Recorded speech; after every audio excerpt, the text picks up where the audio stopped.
जय Hind defence aspirants and कैसे हैं आप सभी। जी हाँ, मेरा नाम है अभिषेक प्रताप सिंह और मैं खुद एफकेट रिकमेंडेड हूं और आज अपने सभी पूरे एएफएसबी के एक्सपीरियंसेस के थ्रू मैं आप सभी के सामने लेकर आया हूं 25 most important questions for AFSB interview. जी हाँ, आपको ये सभी क्वेश्चंस जो एयरफोर्स रिलेटेड हैं वो आपके एएफएसबी इंटरव्यू में पूछे जा सकते हैं, तो इसीलिए वीडियो आपके लिए बहुत ज्यादा इंपॉर्टेंट रहने वाली है। अगर आप एनडीए के थ्रू जा रहे हैं अपने एएफएसबी के लिए तो भी आपके लिए इंपॉर्टेंट है, सीडीएस के थ्रू जा रहे हैं तो भी इंपॉर्टेंट है, एंड एफकेट के लिए जा रहे हैं तो भी इंपॉर्टेंट, बिकॉज एएफएसबी का लेवल तो सेम ही रहने वाला है। तो अगर 25 सवाल आपने ढंग से कर लिए तो आपकी एयरफोर्स नॉलेज के ऊपर सवाल नहीं उठेगा। तो ये बहुत ही इंपॉर्टेंट वीडियो होने वाली है, इसको सेव जरूर कर लीजिएगा और एंड तक जरूर देखिएगा, अपने दोस्तों के साथ भी शेयर कीजिएगा। सबसे पहला जो सवाल है वो होता है logo of the Indian Air Force. जी हाँ, जो इंडियन एयरफोर्स का लोगो है, कई बार आपसे ऑफिसर पूछ सकता है इसको डिस्क्राइब कीजिए, उसमें कलर कौन कौन से आपको दिखते हैं वो भी आपसे पूछ सकते हैं, आपका इफेक्टिव इंटेलिजेंस यहाँ पे चेक हो सकता है। The IAF logo has a national symbol, है ना, यहाँ पे आपको अशोक का लायन दिखता है on the top with the words सत्यमेव जयते। यहाँ पे आपको अशोक स्तंभ दिख रहा है, यहाँ पे जो हमारा नेशनल एम्बलम है नीचे लिखा होता है उसमें सत्यमेव जयते। उसके नीचे इन द देवनागरी स्क्रिप्ट में वो लिखा रहता है below the Ashoka lion there is a Himalayan eagle. तो ये पूछ सकते हैं कि वो कौन सी ईगल है, वो हिमालयन ईगल है, तो याद रखिएगा, ठीक है। उसका फेस किस तरफ है वो भी आपको देख लेना है, ठीक है। एंड कौन से कलर्स आपको दिख रहे हैं, इसमें आपको दिख रहा है आपको येलो यानी कि गोल्डन कलर दिखता है, आपको ब्लू कलर दिखता है, आपको ब्लैक कलर से आउटलाइन दिखती है, चीजें लिखी हुई दिखती हैं। एंड साथ ही यहाँ पे एक जो माइन्यूट कलर है वो है आपका रेड कलर, जो कि उसके पंजे का, चोंच का, और नीचे डिस्क्रिप्शन में भी आपको दिख जाता है वो कहीं ना कहीं लिखा हुआ। इसके साथ ही उसके जो विंग्स है वो स्प्रेड है, वो हिमालयन ईगल है, denoting the fighting qualities of the Indian air force.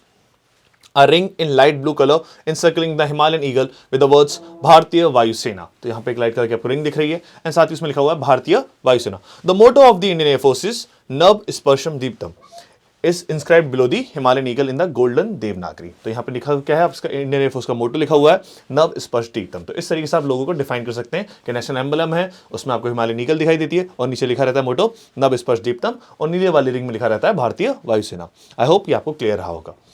इसके बाद जो मोस्ट इंपॉर्टेंट क्वेश्चन आता है वो है what is the motto of the Indian Air Force. The motto of the Indian Air Force is नभ स्पर्श दीप्तम which translates to touch the sky with glory. अब ये कहां से लिया गया, ये भी एक इंपॉर्टेंट सवाल है। The IAF motto has been taken from verse 24 chapter 11 of Bhagavad Gita. ठीक है, अब आपके लिए सवाल है कि आप मुझे बताइए कि भगवद गीता और श्रीमद् भगवद गीता में क्या अंतर होता है, वो आप कमेंट सेक्शन में मुझे जरूर बताइएगा। बढ़ते हैं नेक्स्ट क्वेश्चन की तरफ। अब आपसे वो पूछ सकते हैं कि kindly describe all parts of this aircraft starting from nose to tail. सबसे पहले आप देखते हैं कॉकपिट जो कि कमांड एंड कंट्रोल को मैनेज करता है, देन फ्यूजलाज जो कि सारी बॉडी को होल्ड करता है चीज़ों को, ठीक है, आपके विंग्स को, आपके फ्लैप्स को, सब चीज़ों को होल्ड करके रखता है, ठीक है, उसको कहते हैं फ्यूजलाज, मेन बॉडी जिसको कहा जाता है, hold things together and carry payload and fuel वगैरह, ठीक है। फिर स्लॉट्स होते हैं, लिफ्ट जो होती है उसको चेंज करते हैं। फिर स्पॉयलर्स होते हैं जो कि चेंज करते हैं लिफ्ट को और ड्रैग को और बॉडी को रोटेट करने में मदद करते हैं। देन पीछे की तरफ होते हैं आपके एलेरॉन जो कि चेंज करते हैं रोलिंग मूवमेंट को, रोटेट करने में हेल्प करते हैं आपके एयरक्राफ्ट को। एंड देन होते हैं फ्लैप्स जो कि आपके लिफ्ट और ड्रैग को चेंज करते हैं।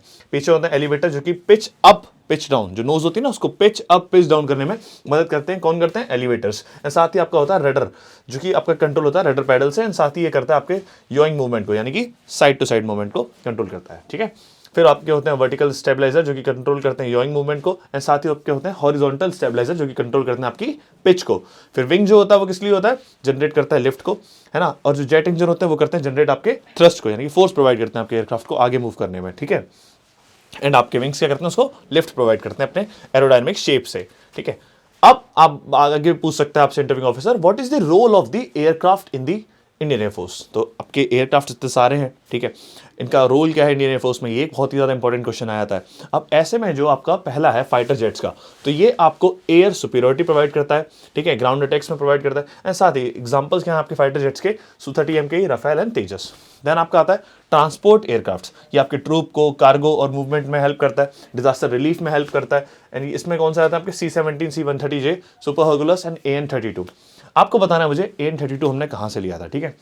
देन आपका अगला सवाल है हेलीकॉप्टर्स के बारे में। तो हेलीकॉप्टर्स हमें कॉम्बैट सपोर्ट में प्रोवाइड करते हैं, ठीक है, एंड साथ ही रेस्क्यू में हेल्प करते हैं, ट्रूप डिप्लॉयमेंट में हेल्प करते हैं।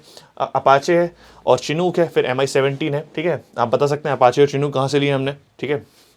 साथ ही साथ surveillance and unmanned aerial vehicles यानी कि यूएवीज यानी कि ड्रोन्स तरीके से, तो ये इंटेलिजेंस गैदरिंग, रिकनेसेंस, इसमें कौन कौन से ड्रोन्स के हमने नाम देखे, हेरॉन एंड घातक। ट्रेनर एयरक्राफ्ट है फिर आपका जो कि पायलट ट्रेनिंग में एंड स्किल डेवलपमेंट में मदद करते हैं, इसमें आपके हॉक, पिलाटस, PC-7 ये सारे आ जाते हैं। तो बेसिकली इंडियन एयरफोर्स का पर्पस क्या है, आपको एयर सुपीरियरिटी प्रोवाइड करना, है ना, आपकी सिक्योरिटी को मैनेज करना अपने देश की, ठीक है। एंड साथ ही साथ जो भी ट्रूप डिप्लॉयमेंट है, चाहे ह्यूमैनिटेरियन एड्स प्रोवाइड करनी हो, किसी डिजास्टर रिलीफ में काम करना हो, इन सब चीज़ों में इंडियन एयरफोर्स काम करती है। चाहे रेकी करने में, रिकनेसेंस में, इन सब चीज़ों में भी एयरफोर्स काम करती है, ठीक है। तो सिर्फ अटैक नहीं करती है, काम भी करती है उस तरीके से कि सब चीज़ें मैनेज की जा सकें और अच्छे से हेल्प की जा सके पूरे देश की। Which fighter planes are use by the Indian Air Force, ये बहुत ही इंपॉर्टेंट क्वेश्चन है, ठीक है। आप देख सकते हैं कौन कौन से फाइटर जेट्स की यहाँ पे तस्वीरें लगाई हुई हैं। ये एक इंपॉर्टेंट वीडियो होने वाली है, ऐसी वीडियो आपने शायद ही इंटरनेट पे देखी होगी। एंड साथ ही यहाँ पे अब जब बात करें एयरक्राफ्ट की, तो यहाँ पे सबसे पहले डसॉल्ट राफेल, ठीक है, डसॉल्ट एविएशन जो कि कंपनी है फ्रांस की, ठीक है। एंड ये एक मल्टी रोल है, ठीक है। एंड साथ ही फिर हमारा इंडिया का ही जो स्वनिर्मित है वो है आपका HAL तेजस। HAL का फुल फॉर्म क्या होता है? हिंदुस्तान एरोनॉटिक्स लिमिटेड, ठीक है। साथ ही इंडिया में ही बना है, ये कन्वर्जन ट्रेलर है और मल्टी रोल पर्पस के लिए यूज किया गया। इसका Mark 2 भी अब आने वाला है। सुखोई Su-30 MKI जो कि हमने रशिया से लिया है, हमारा बेहद ही करीबी दोस्त है ना, ये भी एक मल्टी रोल एयरक्राफ्ट है। एंड मिकोयान MiG-29 ये भी हमारा सोवियत यूनियन से, जो कि अब रशिया कहलाता है, पहले सोवियत यूनियन से लिया गया है, मल्टी रोल एयरक्राफ्ट है। फिर डसॉल्ट एविएशन का एक दूसरा एयरक्राफ्ट जो कि मिराज 2000, ये भी फ्रांस से लिया है, ये भी एक मल्टी रोल एयरक्राफ्ट है। एंड स्पेकेट जैगवार जो कि हमने यूके से लिया है, ठीक है, ये एक एंग्लो फ्रेंच एयरक्राफ्ट है जो कि अटैक के लिए यूज होता है। और पहले आपका एक MiG-21 भी था जो कि अब रिटायर हो चुका है, वो भी हमने सोवियत यूनियन से लिया था, लेकिन इसके बारे में आपको जानकारी होनी चाहिए क्योंकि जो हमारे ग्रुप कैप्टन अभिनंदन सर थे, उन्होंने कौन सा एयरक्राफ्ट उड़ाया था? वो MiG-21 ही था, ठीक है। अब इसी में आपको आगे बढ़ना है, ठीक है। Ranks of the Indian air force. अब बात करते हैं अगर स्ट्रक्चर की, तो presently the Indian air force rank hierarchy is divided into 3 broad categories. सबसे पहला आपका कमीशन ऑफिसर्स, दूसरा है आपका जूनियर कमीशन ऑफिसर्स एंड तीसरा है आपका नॉन कमीशन ऑफिसर्स। आप जा रहे हैं सभी कमीशन ऑफिसर्स की रैंक के लिए। तो जब आप एकेडमी में जाएंगे, अपनी ट्रेनिंग 1 साल की या 1.5 साल की जब कंप्लीट कर लेंगे अपनी रिस्पेक्टिव ब्रांचेस के हिसाब से, तब आपको सबसे पहली रैंक मिलेगी, वो कौन सी होगी? फ्लाइंग ऑफिसर की, ठीक है। पहले तो आप फ्लाइट कैडेट रहते हैं, फिर उसके बाद आपको जब कमीशन रहता है आपको कौन सी मिलती है? फ्लाइंग ऑफिसर की रैंक मिलती है। इसके बाद नेक्स्ट आती है आपकी फ्लाइट लेफ्टिनेंट, देन आती है आपकी स्क्वाड्रन लीडर, फिर wing commander, group captain, air commodore, air vice martial, air chief marshal and martial of the Indian Air Force, ठीक है। क्या आप मतलब बता सकते हैं martial of the Indian air force कौन रहे थे? अगर बता सकते हैं तो कमेंट सेक्शन में नाम उनका जरूर बताइएगा, ठीक है। एंड कब बने थे अगर वो बता देंगे तो बहुत ही अच्छी बात है, ठीक है। यहाँ पे एक चीज़ और है, यहाँ पे ना स्टार रैंक्स को और ध्यान में रखना है। कॉलर टाइप शील्ड लगाते हैं, ठीक है, गॉर्जेट पैचेस कहा जाता है ना, तो ये जो लगाते हैं तो इसमें क्या है ना कि 1 स्टार रैंक जो होती है बेसिकली एक ब्रिगेडियर लेवल की इक्विवेलेंट ये रैंक्स होती हैं। आपको इक्विवेलेंट रैंक्स भी दूसरे आर्मी के और नेवी के आपको पढ़ने होंगे, ठीक है, ताकि आपको उनमें डिफ्रेंशिएट कर पाए, आप उसके इक्विवेलेंट रैंक्स भी बता पाए। तो ये भी आपको ध्यान में रखना पड़ेगा। तो 1 स्टार रैंक किसकी होती है? एयर कमोडोर की होती है। 2 स्टार रैंक जो अगर यहाँ पर आप 2 स्टार देख पा रहे हैं कॉलर पे, ठीक है, तो वो क्या कहलाएंगे? Air vice marshal. 3 स्टार में एयर मार्शल, 4 स्टार में air chief marshal and 5 star में marshal of the Indian Air Force, ठीक है। आई होप आपको सभी कमीशन ऑफिसर्स की रैंक क्लियर होंगी। आपसे इंटरव्यू पूछ सकता है कि लोएस्ट से हाईएस्ट की बताएं या हाईएस्ट से लोअर की तरफ में बताएं, ठीक है। इसके बाद जो JCO रैंक्स होती है उसमें हम बात कर लेते हैं। तो यहाँ पे आपके junior warrant officer and master warrant officer होती है। एंड नॉन कमीशन रैंक्स में आपकी यहाँ पे जो एयरक्राफ्ट्समैन है, फिर लीडिंग एयरक्राफ्ट्समैन है, फिर कॉर्पोरल है एंड देन सार्जेंट है। इसको आप इस तरीके से याद कर सकते हैं, aircraftsman, leading aircraftsman, corporal, sergeant, ठीक है, फिर junior warrant officer, master warrant officer, ठीक है। इस तरीके से आप सारी रैंक्स को याद कर सकते हैं यहाँ पे। अब हम बढ़ते हैं आगे commands of the Indian air force पे। तो इंडियन एयरफोर्स में आपकी टोटल 7 कमांड है, जिसमें से आपकी जो 5 कमांड्स हैं वो ऑपरेशनल कमांड्स हैं, ठीक है, एंड 2 आपकी फंक्शनल कमांड्स हैं। अगर बात करें वेस्टर्न एयर कमांड की, तो वो कहाँ पे? न्यू दिल्ली में। सेंट्रल एयर कमांड कहाँ पे? आपकी प्रयागराज, उत्तर प्रदेश में, जहाँ पे मेजर गर्ल्स क्लासेस भी मौजूद है। साथ ही आपकी साउथ वेस्टर्न एयर कमांड कहाँ पे? गांधीनगर, गुजरात में। ईस्टर्न एयर कमांड कहाँ पे? आपकी शिलोंग, मेघालय में। एंड आपकी सदर्न एयर कमांड है आपकी तिरुवनंतपुरम, केरला में। एंड ट्रेनिंग कमांड है आपकी बेंगलोर, कर्नाटक में। एंड आपकी मेंटेनेंस कमांड है नागपुर में। आई होप ये वीडियो भी आपको वैसे ही अच्छी लगेगी, इसीलिए वीडियो को लाइक करना और चैनल को सब्सक्राइब करना ना भूलिएगा, ठीक है। एंड इसके स्क्रीनशॉट भी आप लेते रहिए ताकि आपको अपने प्रिपरेशन में काम आता रहे सारा। अब हम बात करते हैं 3 primary movements of an aircraft. कौन कौन से मूवमेंट एयरक्राफ्ट करता है, ठीक है। सबसे पहले है पिचिंग, ठीक है, इसको कहते हैं पिच अप करना, पिच डाउन करना। नोज का जो है ना वो पिच अप होती है तो एलिवेशन गेन करेगी, पिच डाउन होती है तो नीचे की तरफ एयरक्राफ्ट आपका जाने वाला है। ये आपके लेटरल एक्सेस को कंट्रोल करता है और ये होता है आपका एलिवेटर की मदद से, जो पीछे वाला है ना उसकी मदद से आपका होता है, ठीक है। देन आपका है लॉन्गिट्यूडनल एक्सेस, ये आपके एलेरॉन्स कंट्रोल करते हैं, ठीक है। इससे आपका एयरक्राफ्ट जो है ऐसे या ऐसे मूवमेंट करता है, ठीक है। इसे हम कहते हैं लॉन्गिट्यूडनल एक्सेस पे होता है एलेरॉन्स की मदद से, उसको कहते हैं रोलिंग मूवमेंट, ठीक है। ये आपके एलेरॉन्स कंट्रोल करते हैं। देन आपका योइंग मूवमेंट जो होता है, ठीक है, एयरक्राफ्ट आपका ऐसे जाएगा या ऐसे जाएगा, ये आपको कौन कंट्रोल करता है? योइंग मूवमेंट कंट्रोल करता है, वर्टिकल एक्सेस पे होता है, ये आपका रडर कंट्रोल करता है, ठीक है, पीछे लगा रहता है रडर, ठीक है। सो आई होप ये आपको क्लियर होगा कि 3 प्राइमरी मूवमेंट्स कौन से हैं एयरक्राफ्ट के, तो वो हैं आपके pitching, rolling and yawing movement. Clear है? नेक्स्ट है आपका what are the 4 forces that acts on an aircraft during the flight. तो एयरक्राफ्ट पे 4 फोर्सेस हैं जो कि 90 डिग्री के एंगल्स में एक दूसरे के साथ एक्ट करते हैं। सबसे पहले आपका लिफ्ट, ठीक है, देन है आपका वेट, देन आपका थ्रस्ट एंड आपका ड्रैग। तो जो लिफ्ट है वो होगी वेट के इक्वल में, थ्रस्ट है वो होगा आपके ड्रैग के इक्वल में। Airplane moves in a straight line at constant air speed. कब मूवमेंट करेगा एक एयरक्राफ्ट, है ना, स्ट्रेट लाइन में, वो भी कांस्टेंट एयर स्पीड पे, जब उसका लिफ्ट किसके बराबर होगा, वेट के बराबर, और थ्रस्ट किसके बराबर होगी, उसके ड्रैग के बराबर। ठीक है, The 4 forces that acts on an aircraft during flight are lift, the upward force, lift किसको कहा जाता है, the upward force that counteracts gravity generated by the wings as air flows over them. Then आपका weight है जो कि आपका gravity से कंट्रोल होता है, the downward force due to the aircraft's mass pulling it towards the earth. And then आपका thrust है, the forward force produced by an aircraft engine or propellers propelling it through the air, and the drag है आपका the resistance force that opposes the aircraft's motion through the air caused by air friction and turbulence. I hope ये आपको clear होगा कि आपके चार forces कौन से हैं। ये बहुत ही इंपॉर्टेंट क्वेश्चन है, ठीक है, सभी को पता होना चाहिए जितने भी आपके एयरफोर्स के एक्सपीरियंस हैं।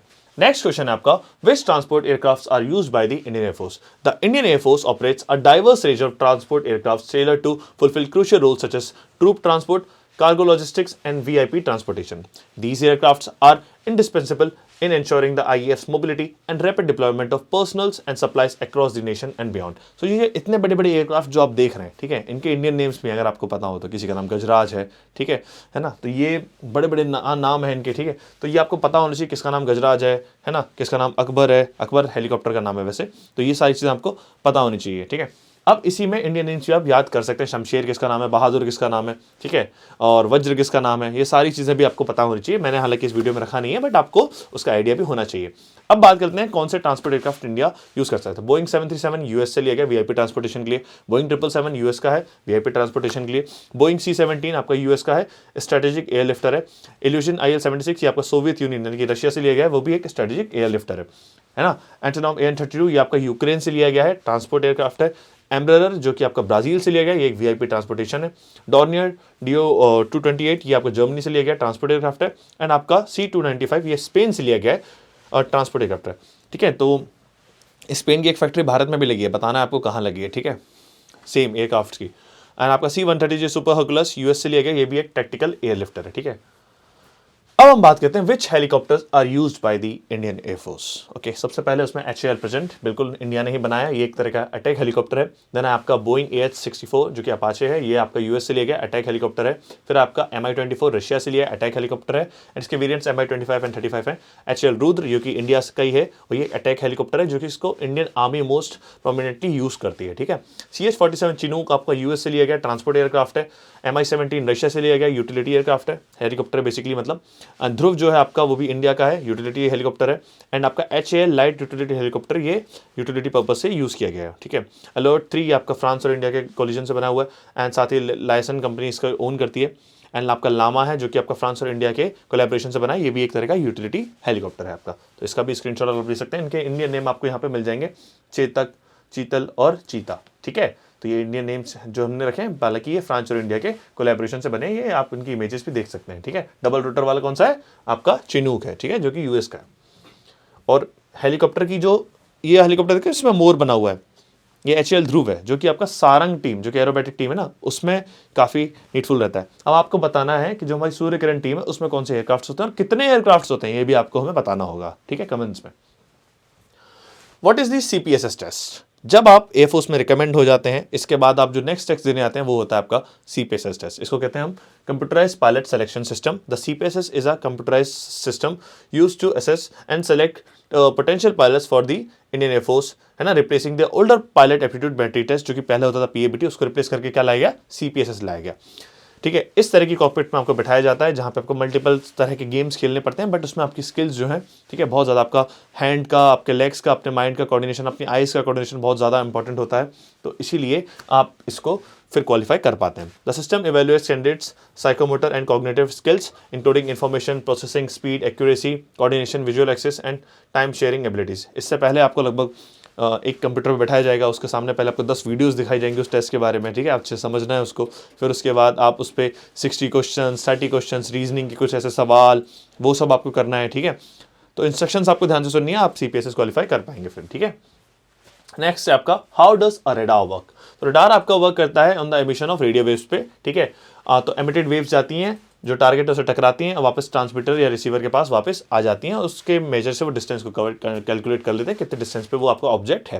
Radar stands for radio detection and ranging, and it works by transmitting radio waves, detecting their reflection of objects and analyzing the return signals to determine an object's location, distance and speed। तो ये आपका radar है। तीन तरह के radars होते हैं, primary radar, secondary radars and continuous wave radar. तो आपको इनका भी टाइप्स याद रखना है, ठीक है। आपको मुझे बताना है कि सुखोई में कौन सा रेडार लगा हुआ है, उसका नाम क्या है, ठीक है।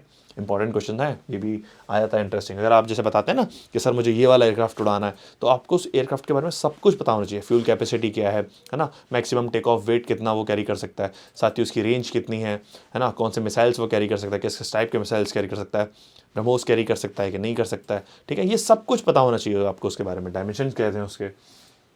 नेक्स्ट क्वेश्चन है the aircraft used by Indian air force to transit pilots, structure of the pilot training programme, ठीक है। सबसे पहले आपकी होती है 6 महीने की basic flight training, the first stage where candidates learn basic flying skills, aerodynamics and how to manage an aircraft. ये आपका होता है पिलेटस PC-7 में, जो कि स्विट्जरलैंड मेड है। देन आपका इंटरमीडिएट फ्लाइंग ट्रेनिंग है। At this stage cadets are introduced to more advance concept such as aerobatics, formation, flying and more complex manoeuvre. ये आपका किरण मार्क 1 यूज होता है इसमें। देन आपका एडवांस फ्लाइंग ट्रेनिंग का है। In the final stage pilots train one on jet aircraft to master air combat techniques, weaponry and more. ये आपका बेहॉक मार्क 132 है, ठीक है।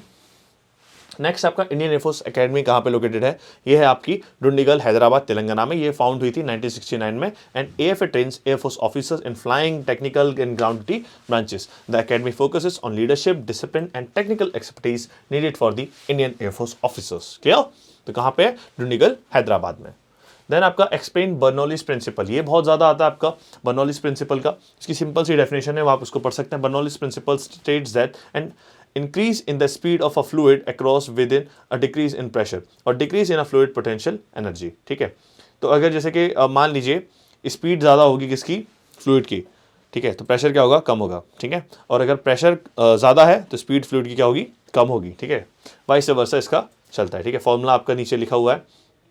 तो आपका यहाँ पे और पोटेंशियल एनर्जी का सम और आपके काइनेटिक एनर्जी का सम और प्रेशर का सम जो कि है किसके बराबर होता है, वो कांस्टेंट के बराबर होता है। तो ये आपका बर्नौलीज प्रिंसिपल का है। जैसे कि मान लीजिए आगे से हवा आ रही है, ठीक है, अब एयर फ्लो है, तो ये लो वेलोसिटी एयर फ्लो है, तो यहाँ पे नीचे क्या क्रिएट हो जाएगा, हाई प्रेशर क्रिएट हो जाएगा। और ऊपर में क्या है, हाई वेलोसिटी का एयर फ्लो है, तो ऊपर से क्या हो जाएगा, लो प्रेशर क्रिएट हो जाएगा।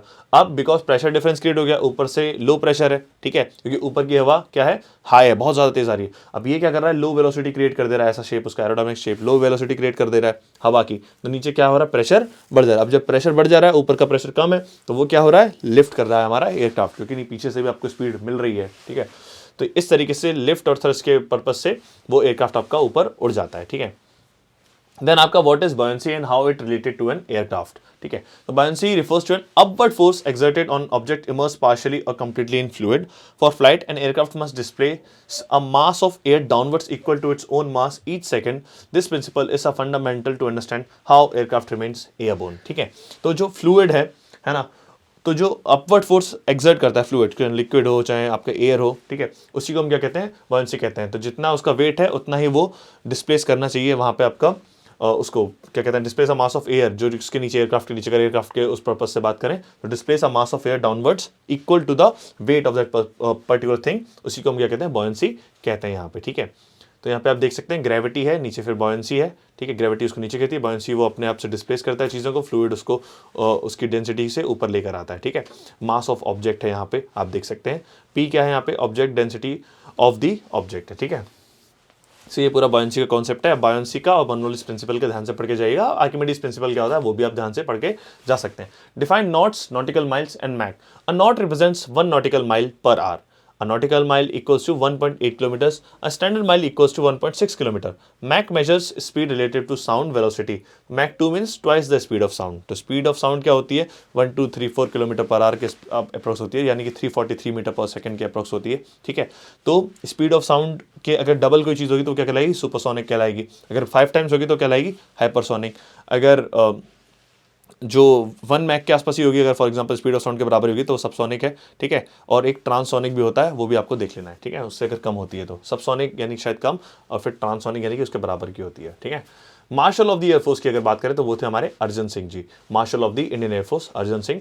ये हुए थे पैदा 15 अप्रैल 1919 में और इनकी देहांत हुआ था 16 सितंबर 2017 में। 2002 में ये आपके martial of the Indian air force बने थे। आप इनके बारे में और भी जाके चीज़ें पढ़ सकते हैं विकीपीडिया पर, ठीक है। इन्हें यहाँ पे पद्म विभूषण भी मिला था। इनके नाम के आगे DFC भी लगता है कि marshal of the Indian force Arjan Singh DFC का फुल फॉर्म होता है डिस्टिंग्विश्ड फ्लाइंग क्रॉस, जो कि उस टाइम पे मिलता था आपके रॉयल एयरफोर्स के टाइम पे, ठीक है। ओके, सो अब हम जा रहे हैं अगले सवाल पर। Who is the current chief of the air staff in India?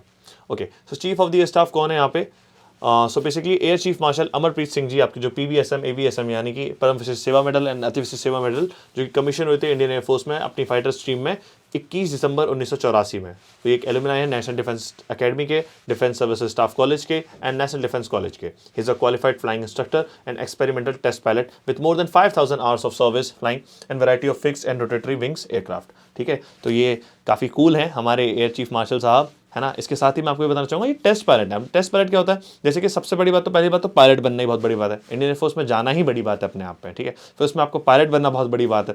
Pilot में भी अगर आप फाइटर स्ट्रीम में जाते हैं वो और बड़ी बात होती है, और फाइटर में भी अगर आपको मतलब लाइक आगे चल कर आप टेस्ट पायलट भी बन जाते हैं तो ये काफ़ी ज़्यादा बड़ी बात होती है। जितने भी एस्ट्रोनॉट्स इंडिया से रहे, चाहे आपके विंग कमांडर राकेश शर्मा जी हों, चाहे आपके ग्रुप कैप्टन शुभांशु शुक्ला जी हों, ये भी टेस्ट पायलट से तभी इनको वो मौका मिला कि स्पेस में जा पाए, देश का नाम रोशन कर पाए, ठीक है। आगे बढ़ते हैं। एयर मार्शल सुब्रतो मुखर्जी कौन है? ये बेहद ही इंपॉर्टेंट क्वेश्चन है। ये हमारे पहले चीफ बने थे एयरफोर्स के, ठीक है। सुब्रतो मुखर्जी वो the youngest child of the close net and well known Bengali family, okay. ये पहले इन्होंने रॉयल एयरफोर्स ज्वाइन करी थी, ठीक है। And on 8 October 1922 he was one of the 6 Indian cadets who received their commission, ठीक है। एंड साथ ही साथ he became the first Indian to command a flight, a squadron, a station and finally the service itself, okay। तो पहले थे जिन्होंने हमारी सर्विस को कमांड किया था, ये एयर मार्शल सुब्रतो मुखर्जी इनका नाम है, ठीक है। तो इनके बारे में भी आपको काफ़ी हद तक याद रखना है, ठीक है। ये पूछा था, ठीक है। He took over as commander in chief of the Indian Air Force in 1954 and he passed away in 1960। Okay, अब हम बात करने जा रहे हैं राकेश शर्मा जी के बारे में। लेजेंडरी राकेश शर्मा जी यानी कि विंग कमांडर राकेश शर्मा जी, जिनका जन्म हुआ था 13 जनवरी 1949 में पटियाला पंजाब में। जब ये स्पेस में गए थे तब इनकी रैंक थी स्क्वाड्रन लीडर। इन्हें अशोक चक्र से सम्मानित भी किया गया है ना, and hero of Soviet union के सम्मान से भी इन्हें सम्मानित किया जा चुका है, ठीक है। सो इन्हें कई सारे अवार्ड्स मिले थे, आप देख सकते हैं हीरो ऑफ सोवियत यूनियन इन्हें मिला हुआ है, ठीक है। अशोक चक्र जो कि peace time highest peace time gallantry award है भारत का, वो इन्हें मिला हुआ है। अब यहाँ पे आपको चीज़ों और याद रखनी है कि ये गए थे सोयूज T11 से कहाँ पे गए थे? सैल्यूट 7 स्पेस स्टेशन में गए थे। कौन सा स्पेसक्राफ्ट था? सोयूज T11, और स्पेस स्टेशन क्या था? सैल्यूट 7 स्पेस स्टेशन था, ठीक है। हिस्टोरिक मिशन कब हुआ था? ये 1984 में हुआ था, ठीक है। एंड ये भी आपके टेस्ट पायलट रह चुके थे इंडियन एयरफोर्स के। तो आप अभी जो विंग कमांडर राकेश शर्मा जी हैं HAL में अपनी सेवाएं प्रदान कर रहे हैं इस समय अभी, ठीक है। ये सोशल मीडिया लाइमलाइट सबसे काफ़ी दूर रहते हैं और काफ़ी डाउन टू अर्थ व्यक्ति हैं, और अपना देश की प्रगति में जितना हाथ है इनका काफ़ी इंपॉर्टेंट है। एंड उन्होंने ही कहा था सारे जहाँ से अच्छा हिंदुस्तान हमारा, और आज भी हम उस चीज़ पे अमल करते हैं, बिल्कुल। Then we talk about very brave officer, flying officer Nirmaljit Singh Sekhon ji, जो कि परमवीर चक्र विजेता हैं। Only PVC winner in the Indian Air Force is Nirmaljit Singh Sekhon ji, ठीक है। Flying officer Nirmaljit Singh Sekhon was born on 17 July 1945 in the village of Ruika in Ludhiana district of Punjab. He was son of honorary flight lieutenant Tarlochan Singh Shekhon, ठीक है। इनके father भी Indian air force में थे, and he was commissioned into the flying branch of the Indian Air Force on 4th June 1967. He was posthumously awarded for the PVC, India's highest military decoration, in the recognition his lone defense of Srinagar Air Base flying Agnat against Sabers or during a Pakistan air raid on the Indo-Pakistan War of 1971. तो इन्हें बहुत बहुत श्रद्धांजलि। And साथ ही इन्होंने हमारे देश का नाम रोशन किया, अपने परिवार का नाम रोशन किया, एंड हम सभी के लिए एक मिसाल बन के रहे, ठीक है। तो ये वो लेजेंडरी लोग हैं जिनके बारे में आज आपने जाना। फ्लाइंग ऑफिसर निर्मलजीत सिंह शेखौन जी के बारे में, विंग कमांडर राकेश शर्मा जी के बारे में, एयर मार्शल सुब्रतो मुखर्जी के बारे में जाना आपने, एंड हमारे air chief marshal Amarpreet Singh ji के बारे में आपने जाना, एंड साथ ही साथ आपने जाना marshal of the Indian force Arjan Singh ji के बारे में। इसी तरह के सारे सवाल आज मैं आपके लिए लेकर आया था इंडियन एयरफोर्स से रिलेटेड, जो आपसे पूछे जाएंगे। बट आपको मेरी एक बात और माननी है, जो भी आपका आप अगर फ्लाइंग ब्रांच के लिए जा रहे हैं तो फ्लाइंग ब्रांच में आपका जो भी फाइटर एयरक्राफ्ट जो आप उड़ाना चाहते हैं उसके बारे में पूरी नॉलेज ज़रूर लेकर जाइएगा। साथ ही अगर आप एडमिनिस्ट्रेटिव ब्रांच में जा रहे हैं तो अपनी ट्रेनिंग के बारे में पूरा पढ़ के जाइएगा कि क्या क्या ट्रेनिंग में होता है आपके साथ, ठीक है। ट्रेनिंग आपकी कैसे होती है, 1 साल की होती है, फ्लाइंग वालों की 1.5 साल की होती है, ठीक है। तो किस तरीके से सारी चीज़ों को पढ़ के जाना है ये मैंने आपको बता दिया है। ऐसी ही इन्फॉर्मेटिव वीडियोज़ के लिए हमारे चैनल को सब्सक्राइब करना ना भूलिएगा। आपको किस टॉपिक पर वीडियो चाहिए, क्या मैं आपके लिए आर्मी SSB रिलेटेड वीडियो लेकर आऊँ, है ना, ये नेवी SSB या कोस्ट गार्ड रिलेटेड वीडियो लेकर कर रहा हूँ, तो आप वो भी कमेंट सेक्शन में जरूर बता सकते हैं। वीडियो कैसी लगी जरूर बताइएगा। विशिंग गुड लक, जय हिंद, जय भारत, और तैयारी करते रहिए, तगड़े बने रहिए। जय हिंद।